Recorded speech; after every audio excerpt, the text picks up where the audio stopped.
নমস্কার বন্ধুরা, আমি অর্চনা। আমার চ্যানেলে আপনাদের স্বাগত। তো আজকে আমি করলার একটি রেসিপি তৈরি করব।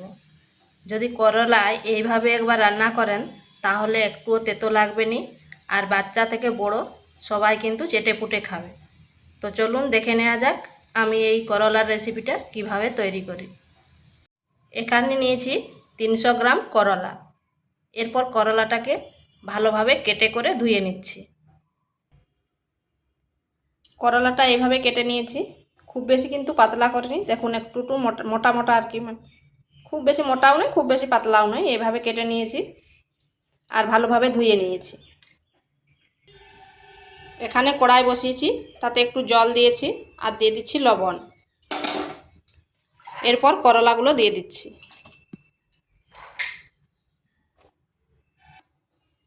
2 থেকে 3 মিনিট পর্যন্ত আমি করলাগুলোকে ভাপিয়ে নিচ্ছি।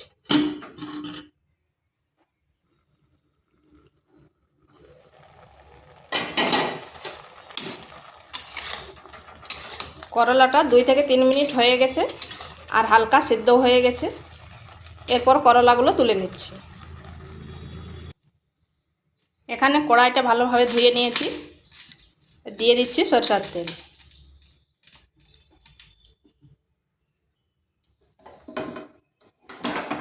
তেলটা গরম হয়ে গেছে, এখানে দিয়ে দিচ্ছি করলাগুলো।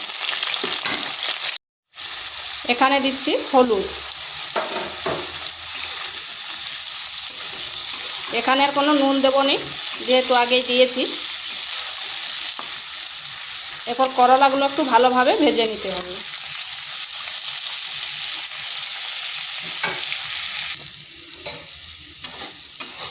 করলাটা একটু সময় ধরে ভাজতে হবে। এরকম লাল লাল করে ভেজে নিতে হবে। এগুলো হয়ে গেছে, এরপর তুলে নিচ্ছি। ওই কড়াইতে আর একটু তেল দিচ্ছি।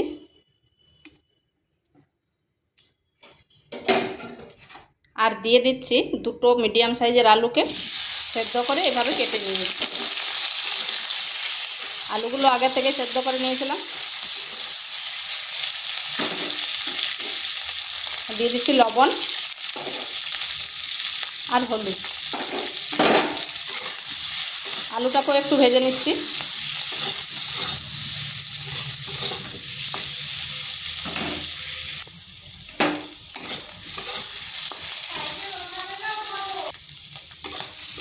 আলুটা ভাজা হয়ে গেছে, এরপর আলুটাকে তুলে নিচ্ছি।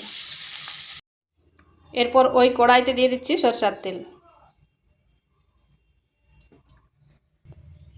এখানে ফোড়নে দিচ্ছি গোটা জিরা,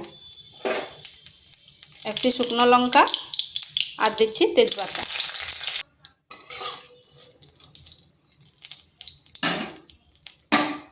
এখানে দিয়ে দিচ্ছি একটা পেঁয়াজ, একটা বড় সাইজের পেঁয়াজকে এইভাবে টুকরো টুকরো করে কেটে নিয়ে।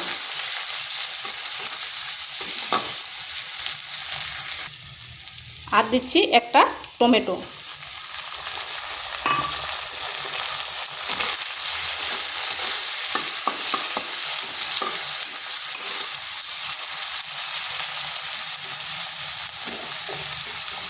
আর এখানে দিচ্ছি আদা আর কাঁচা লঙ্কা বাটা।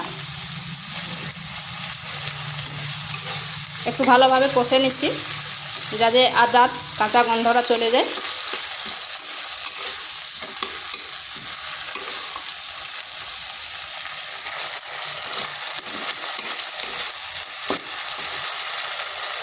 এটা কষা হয়ে গেছে, এরপর দিচ্ছি মশলাগুলো।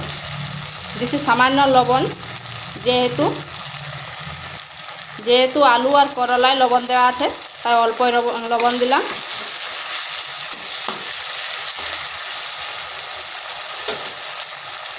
এরপর দিচ্ছি হলুদ গুঁড়ো, জিরে গুঁড়ো, ধনে গুঁড়ো,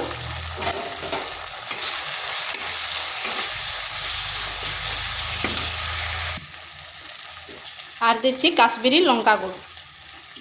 যেহেতু কাঁচা লঙ্কা দেওয়া আছে আর কাশ্মীরি লঙ্কা খুব একটু ঝাল হয়নি, রঙটা হবে।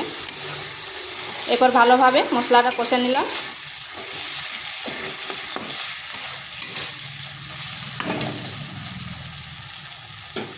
এরপর এখানে দিয়ে দিচ্ছি পোস্ত বাটা।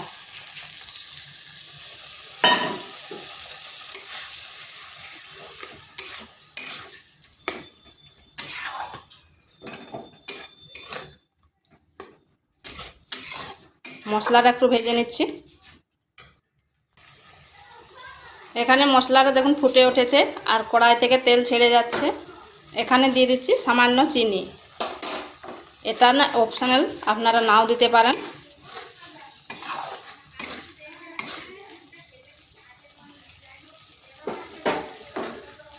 আর এখানে দিয়ে দিচ্ছি আলু আর এই করলাগুলো। এরপর ভালোভাবে মিশিয়ে নিচ্ছি।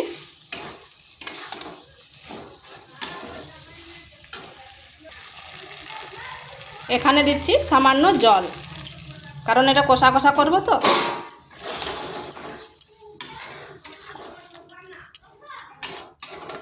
তরকারিটা একটু ফুটে উঠুক।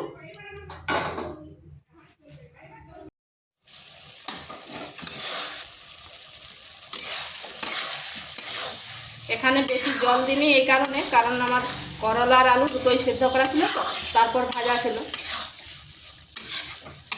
এটা হয়ে গেছে, এরপর নামিয়ে নিচ্ছি।